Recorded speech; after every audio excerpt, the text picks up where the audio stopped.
একজন বসে আছে, পরনে একটা ধুতি, গলে একটা গামছা। দেখে মনে হচ্ছে অতি দিনের থেকে দিন। আমার অশ্বিনী গোসাই বলছে, ও বাবা তুমি কোথা দিয়ে এসছো বাবা? বলছে, বাবা আমি ওরাকান্দি থেকে এসছি এখানে। ও ভালো, তুমি তাহলে বসো, আমি তাহলে মন্দিরে পুজোটা সেরে আসি। বলছি ঠিক আছে বাবা তুমি যাও। মন্দিরে পুজো যখন সারতে গেলেন, এবার অশ্বিনী গোসাই ওই মন্দিরে বসে গান ধরলেন। কি গান? আমার হৃৎকদম্ব তরুমূলে দাঁড়াও শ্রীহরি, আমার হৃৎকদম্ব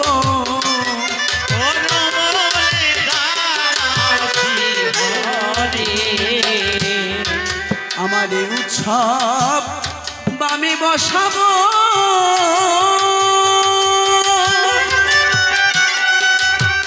বসাবো প্রেম রূপুরাই কিশোরী, হৃৎকদম্ব তরুমূলে দাঁড়াও শ্রীহরি।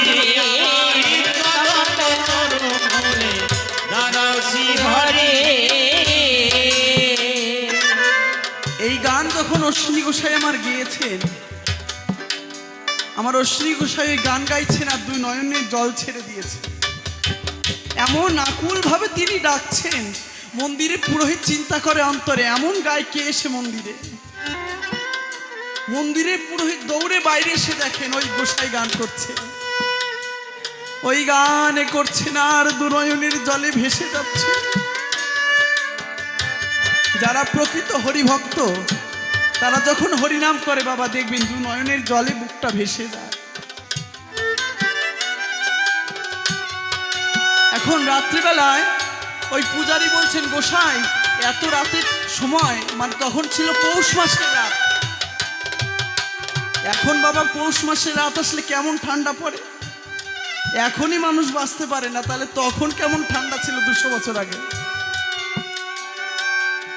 এখন মন্দিরে ওই পুরোহিত বলছেন, গোসাই তাহলে একটা কম্বল দিয়ে যাই, কম্বলটা নিয়ে তুমি একটু গায়ে দিও, রাত্রেবেলা তুমি তো এখানেই থাকবে। অশ্বিনী গোসাই বললেন, না না আমার কম্বল লাগবে না, কম্বল তুমি নিয়ে যাও। বলছে লাগবে না? বলছে হ্যাঁ আমার লাগবে না, তুমি নিয়ে যাও। অশ্বিনী গোসাই কম্বল ফেরত দিলেন। এইবার রাত্রে যেই 2টো বেজেছে, এমন ঠান্ডা বাবা আর টেকা যাচ্ছে না, এমন ঠান্ডা পড়েছে। সেইখানে বসে অশ্বিনী গোসাই আর সহ্য না করতে পেরে তিনি গান ধরলেন। বাঁকা সখা হরি হে, আমায় দেখা দিয়ে ওই প্রাণ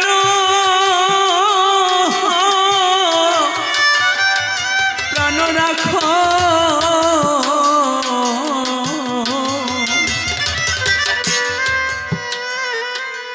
অশ্বিনী গোসাইয়ের ওই আকুল ডাক আর কি থাকতে পারে? আকুল ডাকে রাধারানী বলছেন, ও গোবিন্দ তোমার এত বড় ভক্ত তোমায় ডাকছে, তুমি কি যাবে না?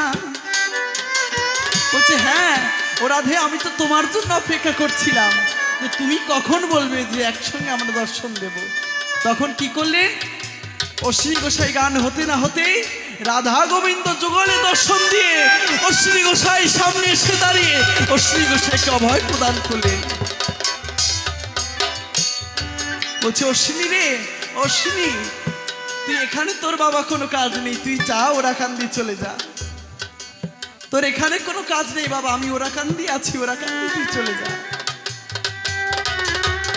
এবার রাত্রেবেলায় এমন ঠান্ডা লাগছে, অশ্বিনী গোসাই চিন্তা করছে যদি একটা হুকো পেতাম, আগেকার মানুষ তো হুকো খেত, তা বলছে একটা যদি হুকো খেতাম তাহলে হয়তো গাটা হতো গরম হতো। এখন দেখতে পাই অশ্বিনী গোসাই একটা বাচ্চা ছেলে এসে বলছে, ও গোসাই এই যে তোমার হুকো নাও। অশ্বিনী গোসাই অবাক হয়ে গেলেন, কি ব্যাপার? আমি যে হুকো চেয়েছি তো আমি মনে মনে বলেছি, আর এমন নির্জন গভীর রাতে কেউ তো আশেপাশে নেই, তাহলে এই বাচ্চা জানলো কি করে আমার হুকো দরকার? বাচ্চাকে যেই ঘুরিয়ে প্রশ্ন করতে গেছে, ও বাচ্চা তোর বাড়ি কোথায়? বাচ্চা অদৃশ্য হয়ে গেছে। তাই জন্য আমার অশ্বিনী গোসাই লিখলেন, ও করে, যখনই যা বাঞ্ছা করি পলকে না হতে দেরি, সে অমনি দেয় জোগাড় করি, আরে তার মানবিমান না।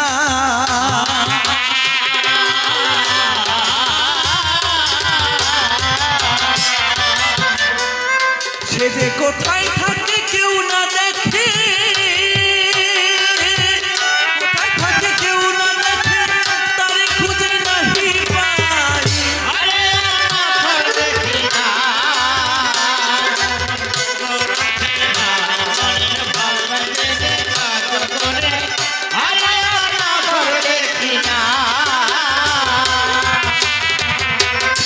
ও দয়াল রে, আমি যখনে ঘুমে থাকি